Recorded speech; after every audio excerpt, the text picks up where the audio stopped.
Hello everyone, আজকে আমি study abroad নিয়ে বেশ কিছু ইনফরমেশন শেয়ার করবো আপনাদের সাথে। আপনারা অনেকেই বিদেশে পড়াশোনা করতে আসতে চান, কিন্তু বুঝতে পারেন না আসলে কোন দেশ আপনাদের জন্য ভালো হবে, আপনাদের ফাইন্যান্সিয়াল সিচুয়েশন অনুযায়ী কোন দেশ চুজ করাটা আপনাদের জন্য বেটার হবে এবং কোন দেশে গেলে আপনি টিউশন ফিটাও আর্ন করে দিতে পারবেন। সেই সব বিষয় নিয়ে আমি যে কথা বলবো। এছাড়াও আপনারা জানতে পারবেন যে কোথায় জব ক্রাইসিস চলতেছে, কোথায় গেলে আপনাদের জন্য টিকে থাকাটা খুব কষ্টকর হবে। সেই সব বিষয় নিয়ে আমি আমার চ্যানেলে রেগুলার ইনফরমেশন আপডেট করব।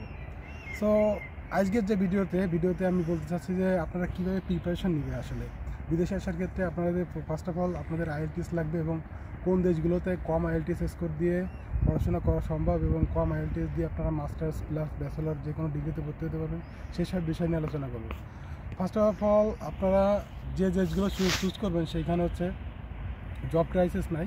For example Norway, Denmark, Netherland, Germany, Austria, Belgium, এইসব দেশগুলো যদি আপনারা চুজ করেন সেক্ষেত্রে আপনাদের জন্য জব ক্রাইসিসটা অতটা প্রবলেম হবে না। আপনারা গেলেই 2-3 মাসের ভিতরে জব পেয়ে যাবেন।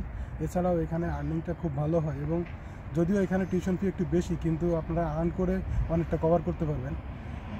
কিন্তু প্রথম অবস্থাতে আপনাদের কিছু ইনভেস্টমেন্ট লাগবে।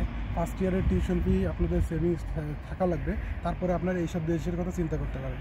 এছাড়াও আপনারা যদি কম টিউশন ফিতে কোনো কান্ট্রিতে যেতে চান সেই ক্ষেত্রে আপনারা পোল্যান্ড, লুক্সেমবার্গ, বেলজিয়াম, পর্তুগাল, তারপরে হচ্ছে অস্ট্রিয়া, রোমানিয়া, এই কান্ট্রিগুলো চুজ করতে পারেন। এই কান্ট্রিগুলোতে টিউশন ফি খুবই কম। এই কান্ট্রিগুলোতে ফার্স্ট সেমিস্টার আপনারা 2 থেকে 3 লাখ টাকার ভিতরে পেয়ে যাবেন অনেক ইউনিভার্সিটিতে। সেই ক্ষেত্রে আপনাদের জন্য খুবই সুবিধা হবে এবং আপনারা যদিও এখানে তুলনামূলক স্যালারি অনেকটা কম, কিন্তু আপনারা এখানে টিকে থাকতে পারবেন। এখানে কম টিউশন ফি, সেহেতু আপনারা টিকে থাকা আপনাদের জন্য সুবিধা হবে এবং আর্ন করেও কিছু টিউশন ফি ম্যানেজ করতে পারবেন। সো এই হলো ওভারঅল বিষয়। এছাড়াও আপনারা যদি ব্যাচেলরে বা মাস্টার্সে আসতে চান সেই ক্ষেত্রে আপনারা কবে থেকে প্রিপারেশন নেবেন এবং কীভাবে প্রিপারেশন নেবেন সেই সকল ভিডিও ইনফরমেশন পেতে আপনারা আমার চ্যানেলের সাথে যুক্ত থাকতে পারেন। সো ওভারঅল আজকে আমি এই বিষয় নিয়ে আলোচনা করলাম। ওভারঅল কোথায় যাবেন, কীভাবে যাবেন এই বিষয়ে আলোচনা করলাম। আগামী ভিডিওতে আমি কান্ট্রি স্পেসিফিক হিসাবে ভিডিও দিব। আপনারা কোন কান্ট্রিতে পড়তে যেতে চান, কোনটা আপনাদের জন্য সুবিধা হবে, সেই বিষয়ে সকল প্রজ অ্যান্ড কন নিয়ে আলোচনা হবে। So thank you everyone.